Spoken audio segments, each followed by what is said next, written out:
guys, Ash here coming at you today in Raid Shadow Legends. Welcome to the video, guys. Hope it finds you all doing well out there today. If not, send us some love, some positive vibes your way, especially if you need it out there. Hey, we have a new champion, Neldor Rimeblade. He is a high elf, really cool epic champion. Before we get to that, just two quick comments that I wanted to point out to you guys who suggested this dude. One who I want to give a massive shout out to as well. Mark Music looking for Neldor from High Elves, Fire Knight Hard, awesome kit, not just Fire Knight Hard though. Fire Knight Sintranos, I'm going to show you both of them with limited champion pool. He's got a triple hit, 50% freeze, quad A2 with decrease attack, decrease accuracy. No CCs have made anything about him that I have seen. And then we have Elixit Gaming, okay? Massive shout out. Hey Ash, love your champion guides and how entertaining your videos are. Well, thank you. I don't think they're that entertaining. Well, thank you. My feet hurt, my back hurt.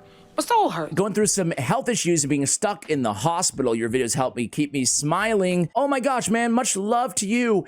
Awful in the hospital during the holiday season. I really am. If you're watching this video, wishing the very best to you and a quick recovery. I really hope so. Anyway, guys, let's go ahead and take a look at Neldor. All right, so as I mentioned, he is a high elf. He's kind of cool looking. He's Force Affinity. He's one of those champions. First of all, like aesthetically, I love this dude. I love this. They're really nailing it with the high elf epics lately. Have you guys seen Skaramis? Well, even Ambassador Lethalin or whatever, he's not, I don't think he's that great. You guys can tell me if I'm wrong on him, but even he looks really cool. But I'm a big fan. Oh, Ethlin the Golden, like he looks really cool. These are like the latest releases. I feel like, I don't think they really do this where they have one artist per faction, but I feel like maybe they've stepped it up. They've stepped it up with the, whoever's in charge, whatever graphic artist is in charge of the high elves, man. Yeah, they need a raise. They need a raise, Plarium. We should probably talk about something else. Skaramis looks amazing as well, right? I'm waiting in the waiting room. Anyway, I like Neldor Rimeblade. And when you see him in action too, I think he looks even cooler. Like, he just, aesthetically, he looks really cool. It's almost like a dark motif that he's got going on. And he's a prince too, man. Little Prince Sidon vibes going on over here. Anyway, he's an attack-based champion. None of his base stats stand out to me as being anything special at all. As a matter of fact, he's pretty squishy. On Frost Piercers, A1 attacks 3 times at random. Each hit has a 40% chance when booked of placing a freeze. Already, triple hitter, freeze. We're talking Fire Knight hard control. Dancing Razor, a 4-time hitter. And I say Fire Knight hard control. Let me rephrase that, or let me restate that. Fire Knight, period. A quad hitter on the A2 on a 3-turn cooldown. A quad hitter, first hit and second hit have a 75% chance when booked of placing a decrease attack. And then the third and the fourth hit have a decrease accuracy, okay? Attacks all enemies 2 times on Chromatic Cross. So another 2-time hitter on a 4-turn cooldown. Each hit has a 75% chance when booked of placing a decreased speed for 2 turns. Heals this champion by 30% of the damage dealt. So a little bit of lifesteal built in there as well. Another 2-hitter and the ever so important decreased speed at a very dependable land rate. Albeit 75%, we can get up to 80 with Sniper. And then it's a 2-hit. Each hit has that independent 75% chance, or 50 unbooked, or 80 with Sniper and booked. Cold-Blooded Drive. Whenever an ally plays a freeze debuff, this champion has a 30% chance to attack the target with their default skill. Pretty cool, man. Pretty cool. Really unique. Let's see what he can do, guys. Really quickly, massive shout out to hellhades.com. They rank him a 4 overall. Let me see where they... let me see what his multipliers are. So as I said, Fire Knight Hard, 4.5. Fire Knight Normal, 5. Ice Golem gave him a 4 as well. Doom Tower Waves, a 4. Frost Spider, a 4. So you can kind of see the areas where you could get some nice freeze synergy with this dude. A 3-time hitter with a 1.1. A 4-time hitter with a 1.35 on the A2.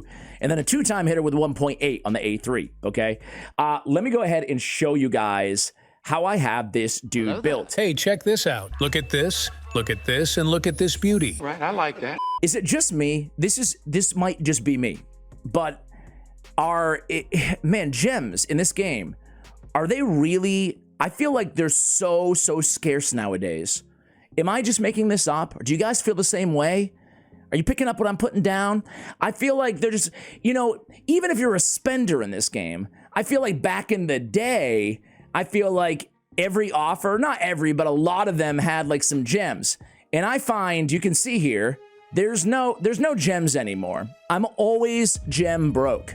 Anyway, I say that because I don't think I bought masteries for this dude. So we're going to be using him without masteries, but I will show you how I would build him if I did have masteries. That can't just be me. I can't be making that up. I think somebody's like, we're giving them too many gems. Cut them from every offer. And every 3 months, its value increases by 20%. The only time you see gems is like a big sacred offer or something like that, you know? Anyway, I have him in Relentless because why not get extra turns and get more triple or quadruple hits off this dude, right? I think Relentless is a great idea for this champion, specifically for a Fire Knight build. I also have Perception because I want him to land his debuffs. We have him in Defense on the Ring. We have HP on the amulet. We have accuracy on the banner. We have crit rate on the gauntlets, HP percentage on the chest, and speed on the boots.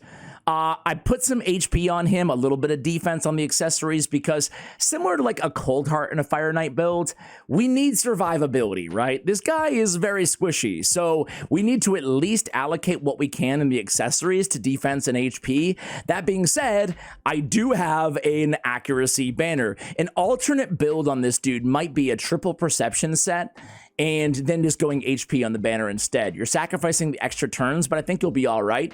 I feel like Relentless is a nice to have, but it's not like a mandatory. I think the obvious blessing for this dude is going to be Phantom Touch. Helps with Fire Knight tremendously, gives a little extra attack, get bonus damage, why not? And again, I didn't put crit damage on the gauntlets. I'm not going all out nuke on this dude, right? The multipliers are good, but they're not, you know, out of this world good. Plus, with Fire Knight, it's about getting that damn shield down. Then you can focus on damage, and that can come in numerous ways. You know, you could have a poison champion on your team, or whatever it may be. Anyway, let me see what they recommend on hellhades.com. You know what? This is exactly what I would go with. They do have a Fire Knight hard, though. What do they recommend here? Interesting how they don't go with defense at all, because the counterattacks would be valuable if you didn't have them with like a Valkyrie or something like that. Anyway, let me move myself a little bit low. Whoa. Hey guys, what are you doing over there? Why are you shrinking? I hang out with a 6-year-old too much. All my jokes are getting worse and worse. I guess that's what they call a dad joke, huh? Anyway, they recommend support tree and offense tree. Offense tree, I agree with completely, right? The only difference you can maybe make is Life Drinker, a little bit of more self-healing built in there. I think I would pick up Life Drinker. But obviously, Giant Slayer is absolutely the way to go with all the multi-hits in this dude's kit and the 3-hitter on the A1. On the support side of things, obviously going with the accuracy, they recommend picking up Master Hexer for obvious reasons. And I would probably go Sniper instead of Kill Streak, okay? Or instead of, excuse me, Methodical, right? So those are the changes that I would make. Let me see what they go the other way. Yeah, I would definitely pick up Master Hexer and Sniper, and then I would not pick up Methodical, and I just come down and pick up Giant Slayer. That's how I would do it. Now, you could definitely make a case picking up Defense Tree as well. I would go Tough Skin. I would go Blast Proof for obvious reasons against Fire Knight. I would come down to Resurgent, Delay Death, Retribution, and Deterrence, or one or the other, right? That's how I would build him personally. But obviously, with every champion, we say this all the time on the Raid Champion Guides YouTube channel, you know, go with what makes sense for you. Some of you, like me, might not even need masteries at all on this champion, right? All right, enough talking about the dude. Let's jump into battle here, guys. We got Cursed City. This, okay, if you are struggling, okay, rewind. If you're struggling with the main boss, right, Amos, I have a video out talking about Amos. He's not an easy boss, especially on hard, in my opinion, right? And then but I have a video kind of covering the basics. The next challenge after the boss that you're going to have is going to be not Iron Twins, but it's going to be probably the Sand Devil. I made a video on that too. I got you covered. Basilisk can solo it, or you can use like a Pythion, Venus type. There's a few different combos, but Basilisk and Regen and Immortal, I have a whole video on it. He can solo it very easily, so that can get you past that, right? What's going to be the next holdup? It's going to be this dude right here. It's going to be Tainted Fyro stage, whatever, Sintranos 17, is that what you call it? Anyway, it's the champions that we have here are extremely limited attack and support in these factions, right? So this is my squad, okay? Luckily, Cardial's available. I gotta be real with you guys. I'm not sure if I could pull this off without Cardial. So what am I doing here? But I do have 3 epics and I have a whole string too. Again, to my point, I love the fact that we're able to use a whole string. After this one, guys, I have not tried Fire Knight Hard 10 with this dude yet. I've only used him for this because I needed him in this run, obviously. But I will try Fire Knight Hard 10 to see how he does there as well. So on this team, I mean, it's great. We have Cryoden, the blue, we have Neldor, we have Ruella, and we have Whole String as well as Cardio. So we have a lot of multi-hitters.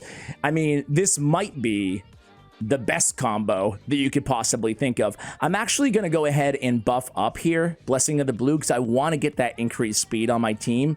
Then let's just jump right into, let's try to land. Okay, a little bit of turn meter there. I forgot what Ruella does. I have a guide on Ruella as well. Let's fill the turn meters and see if we can sneak in some hits. Okay.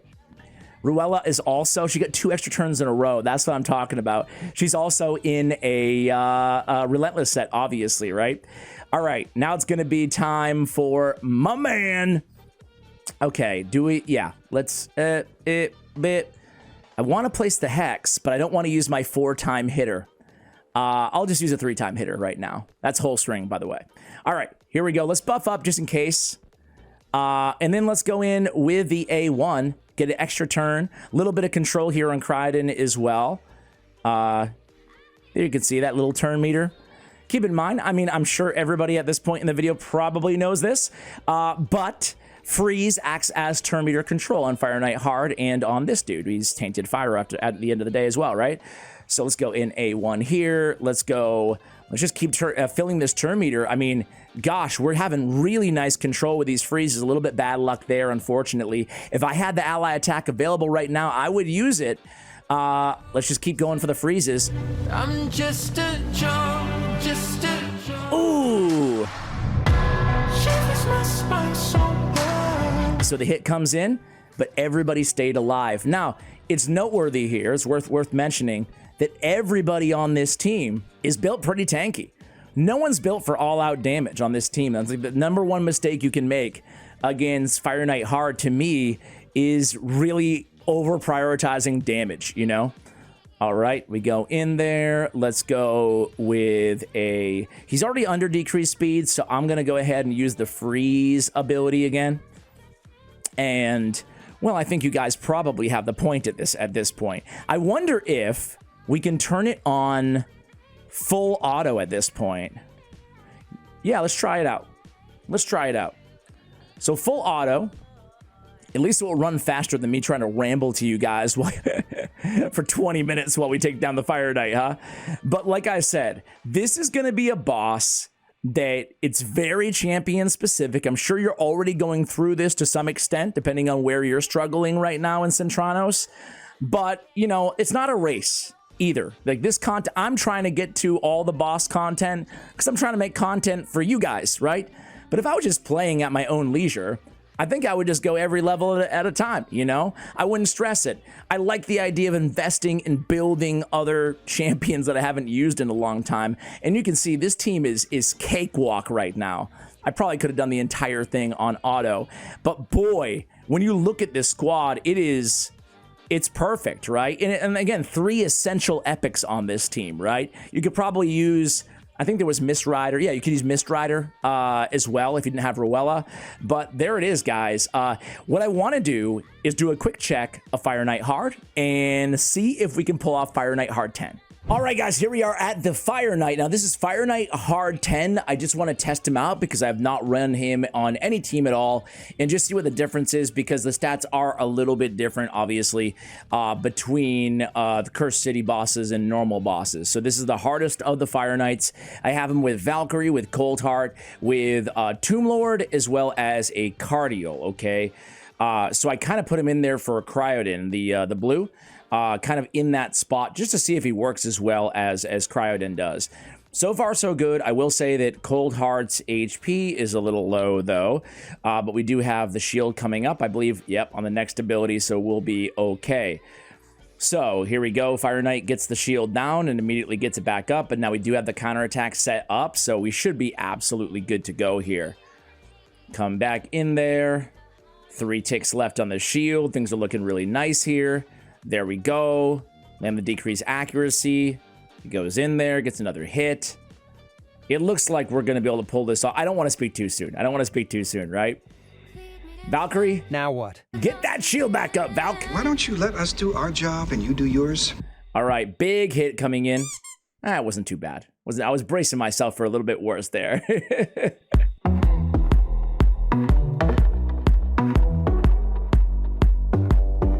Okay, look at those extra turns as well. Got to be careful the extra turns, though, because of the buff durations, right?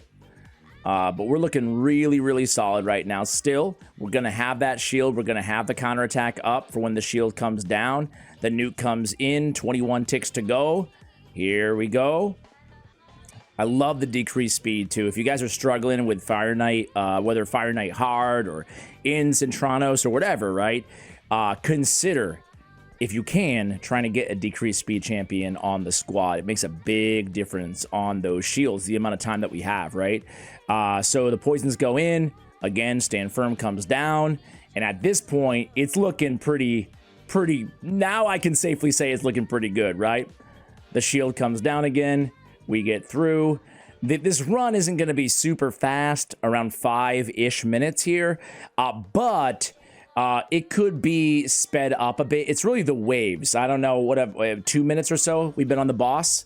So if we can get a little bit more nukage built into this squad, what would you guys do? Is there, I guess Foley would be like the first option that comes to mind, getting him in there. But, you know, this is a tough dungeon. I think that Fire Knight Hard is pretty much by far the most challenging dungeon out of the old school dungeons in the game. What about you guys? I can't even... Yeah, I mean, what else would it be, right? I guess if you include Iron Twins, Sand Devil, and Phantom Grove, where would you rank Fire Knight Hard compared to those? I'd still rank Fire Knight Hard the most difficult, I think. It's just challenging with all those ticks on that shield. Hey, but we got the job done here. And let's see what Neldor did in terms of damage. Again, you know, not built to be a nuker here, obviously, but not too bad. 600k there. Obviously, the poisons from Tomb Lord putting in the heavy lifting there. But guys, let me know what you think of this champion. I am a big fan of adding really, even if an epic is not going to be a beast everywhere in the game, at least they can have one area that they can solve a lot of problems for players out there. So guys, with that, that's going to do it for the video. Thank you for watching until the end. I have a catalog of more videos for you guys as well on my on my Raid Shadow Legends Champion Guides YouTube channel if you want to check out any champion guide. I'll be posting Neldor pretty soon as well on there. Thank you for watching, and as always, take care, guys.